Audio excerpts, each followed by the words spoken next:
Developing musicianship online. Hello, and welcome to DM Online. For most of our shows, we've spent the time talking about hardware and software, and really haven't delved that deeply into what kind of music knowledge it actually takes to drive all this hardware and software. So today we're going to start on the journey of filling in some of those gaps, and I thought it would be a good place to start with rhythm. It's the fundamentals of all pieces of music, and for most popular music, the drums actually form most of the stylistic sound of the piece of music. So if we don't have a drum part that we can really control, then we really don't have control over the feel of the songs that we produce. So let's go. Today I'm going to focus on bandlab and Soundtrap, Garageband and Logic Pro. Now that sounds like a lot of different software to be dealing with, but they all have similarities and some slight differences. So this is the format in which you find rhythm in bandlab, or the drum machine. And you'll notice that it's basically a grid of 16 squares, and you've got the instruments down the side to choose from for where those 16 squares occur and what sound they make. In soundtrap.com you've got the 16 squares, but they've actually extended that so you can continue your rhythm onwards and basically write it like a piece of music, but you're still working within this 16 square sort of framework. In Garageband and Logic Pro, they've got the automatic drummer, who I like to refer to as Kyle, and obviously there's other drummers, but I always call it Kyle. This format is basically the computer deciding what your feel will be, but you do have a little bit of control over things like swing and the complexity of the pieces, but really you're kind of stuck with what you get in this particular program. But in Logic Pro you can take Kyle and you can drag him onto a regular MIDI instrument, and then you start getting the timeline. And if we look closely at the timeline, that timeline really is that 16 spot grid that we've been looking at in the other two programs. So if we just learn how they've mapped out those notes that are on the piano on the left hand side of this, we can actually control the drums that Kyle plays automatically can be controlled in the MIDI part of Logic Pro. And in essence, if you had both programs, you could drop that back into GarageBand as your music. Now they do also have the notation version, but that notation version is pretty confusing because it doesn't follow the format you actually find in drum music. So I think you'd be better off ignoring the notation version of these drums.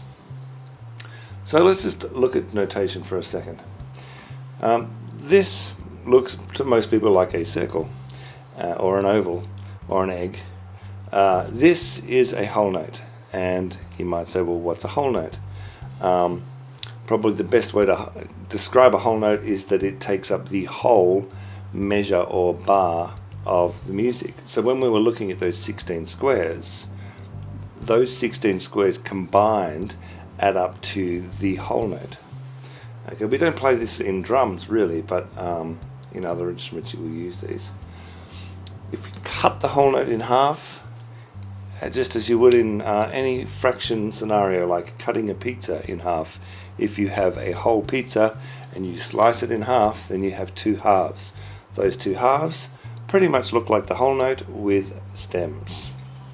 They can go up or down. Okay, if we cut the halves into quarters, then we find the note that is coloured in but looks like the same thing. And if we cut those quarters into eighths, we start finding notes that look like this, with the beam connecting them, or occasionally with the beam not connecting them, and I'll get to that in a second. We cut those in half, and then we're on to sixteenths. The sixteenths have two lines at the bottom, and then the 32, 3 lines, and so on. When you put them on a sheet of music, they look like what's on the screen now, on the 5 lines. You can replace any sound with silence. So in the case of quarters, they can be replaced with those curly squiggles that are quarter note rests, And for the eighth notes, you'll see now that there's 2 eighth notes that are free. They've been taken away from the beam and they've just got the hooks. Or you have the eighth note rests, which is basically a hook rest. So if you think of an eighth note as having a hook, then the hook rest makes sense. If we were to go to 16ths and start putting 16th note rests in, that would be 2 hooks, just the same as we've got 2 bars. And finally, that's the notation side of things. The numbering system at the start tells you information about what is a whole and what is the measurement of time. So 4/4 in the case of this time signature, as we would call it, is saying 4 quarters. So if you fill that bar up, place a quarter note 4 times in that bar or measure, and you have filled it up with 4 quarters, which is just what they pictured. 1, 2, 3, 4. And that's the beats. 1, 2, 3, 4. 1, 2, 3, 4. We don't have to have 4/4 as the time signature. We could have 3/4. Therefore, 3 quarter notes in each measure. So 1, 2, 3, 1, 2, 3, 1, 2, 3. Makes a big difference to the way the music sounds if you have a 3/4 as opposed to a 4/4 beat. We will get to that. Okay, and then there's a counting system that we apply to all this. So you'll notice when I was counting 1, 2, 3, 4, if I divide it into eighths, I put the word and between it, and it gives me the sound of what it's going to sound like. So 1 and 2 and 3 and 4 and the and is indicating those eighth notes. Same if I put the counts in 16th notes, I get 1 E and A, 1 E and a 2 E and a 3 E and a 4 E and a 1 E and a 2. So you'll hear the 16th sound, and where the number is where those beats are landing. Okay, that gets me to controlling your actual drummer and the drum sounds that your drummer is going to make. On the screen now is a standard rock beat, or what we would call a standard rock beat. Now you'll see a mixture of note values in this standard rock beat.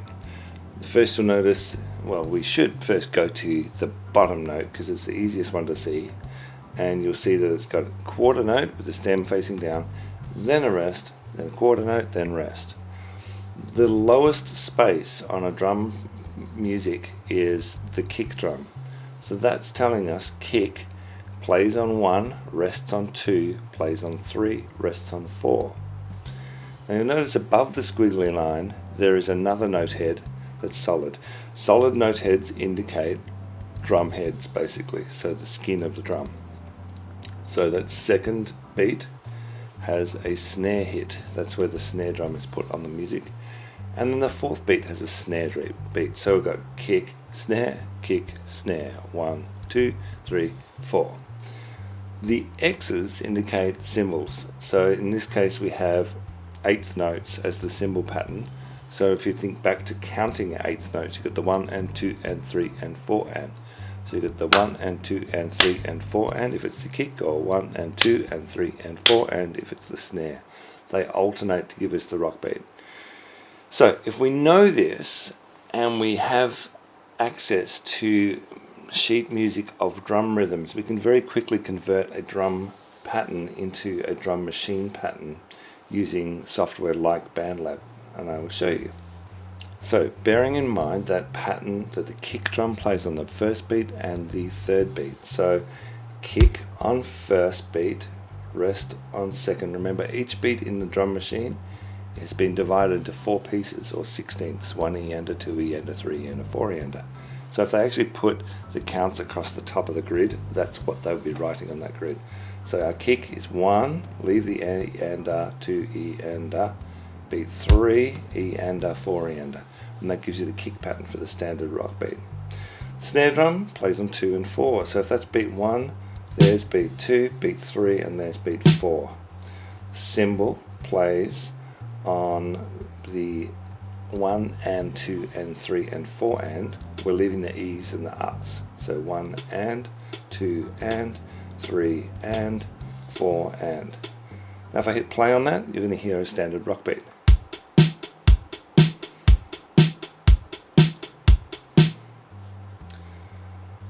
Now, standard rock beats, it's called standard for a reason. That's because there's non-standard rock beats or modified rock beats. So one of the first things drummers like to modify is the kick pattern. So in the case of a rock beat with 4 on the floor, 4 kicks. So all we're doing here is putting a kick on every beat. 1, 2, 3, 4, all of them get a kick. So in bandlab, that would mean that we're putting a kick here, and this is giving us this. Very common in nightclub music, where you got the doof, doof, doof, doof, that sort of effect. Okay. Another modification is the double kick, and this is usually a syncopated kick drum. So where you've got syncopation simply means that the emphasis will be on an and instead of on the beats. So 1, 2, 3, 4, they're the beats. If I started on an and, that's a syncopation. So in the case of this kick pattern, I've got 1, 2, and 3, 4, and 1. So the and syncopated each time. It will look like this in bandlab. So we've got the 1, 2, and 3, 4, and then it's going to repeat back to 1 again.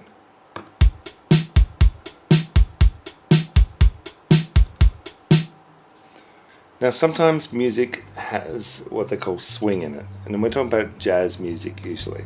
So pretty much, well, up until the 1950s when they were doing shuffles, we still had sort of the jazz idea coming into our drumming. What that meant was that when you had eighth notes, instead of going 1 and 2 and 3 and 4 and, the eighth notes would swing.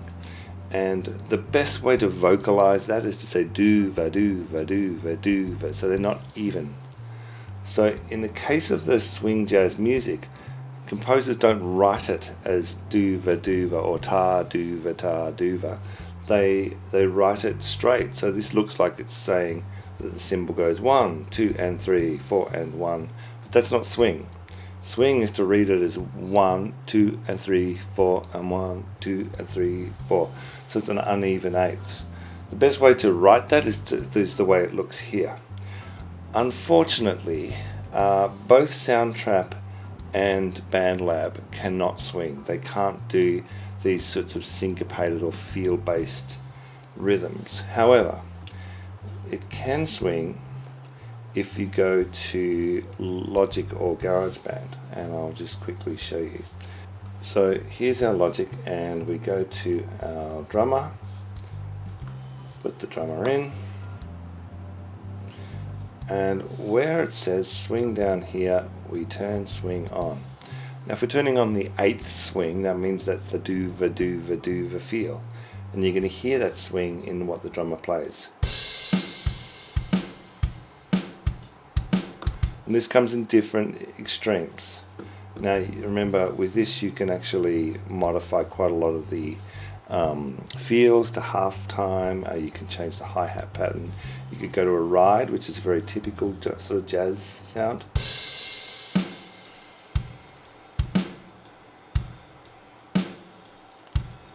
Okay, or we could go double time, and then it's going to sound like a bebop.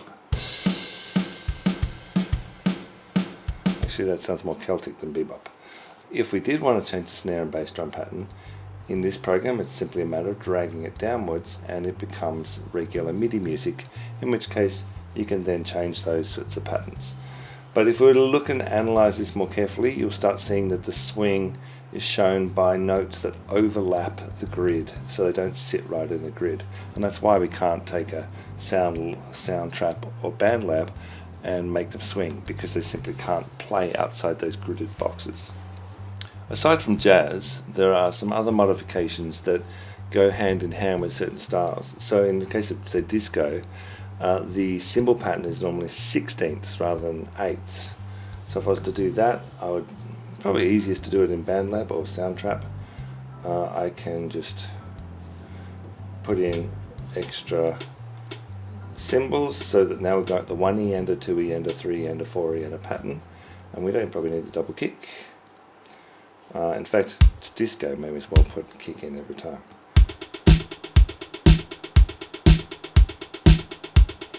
Okay, very popular ever since the 70s, and bands like the Village People. Lastly, we have what we would call compound rhythms. Now, a compound rhythm simply means that instead of having 4/4 or 3/4, which are simple rhythms, we have an 8 as the bottom number. So now we've got 12 eighths in our time signature. So a measure takes up 12 lots of eighth notes. But what it does is it effectively gives you like a 3 feel, and this gives you that 3 feel rock. It's popular in some 70s rock. Things like Roy Orbison would have used it. Celtic rock, now even Celtic rock would have a lot of this sort of 12/8 feel. So the problem is a lot of the drum machines in these programs don't do 12/8, and I will show you a little workaround. So the workaround is that instead of thinking of it as 12/8, we think of it as 3/4, and we simply need to adjust the speed of 3/4 so that it's going at about the same speed an eighth note would normally go, which is basically twice as fast as a quarter note. Now, you cannot do this in bandlab. Bandlab does, even if you change the time signature to 3/4, the only thing that changes is the actual measurement of the metronome. The drum machine stays on 4/4, so it is permanently stuck in simple time. In the case of Soundtrap, on the right hand side of the timeline is a settings bar, and you can choose 3/4. Now this is a little weird, strange anomaly. Soundtrap then has to reset itself. So what I found is if you hit the play button, the timeline down the bottom suddenly resets itself to have 3 beats to bar instead of 4 beats. But you'll see the way they've written it is actually as if the bar itself has 4 lots of 3. That's what 12/8 actually looks like when you put it together. So if we go back to our diagram of the pattern we're looking at kick on beat 1 of the first group, snare on beat 2 of the first group, and then kick into the third group, and then snare in the fourth group. Cymbals go every time. So if I go to my Soundtrap, and I remember I got kick for the first group, snare for the second, kick for the third, snare for the fourth, and my hi-hat plays every single time. Now at this point in time I've set the tempo to 60, which is actually half time, because the computer is actually interpreting this as 4 lots of 3 that should occur in the space that 4 beats were occurring before, so it's crazy fast. But this speed is about right. So that's the sort of sound that you would get when you hear 12/8 pieces of music. I'll play a little bit more of it.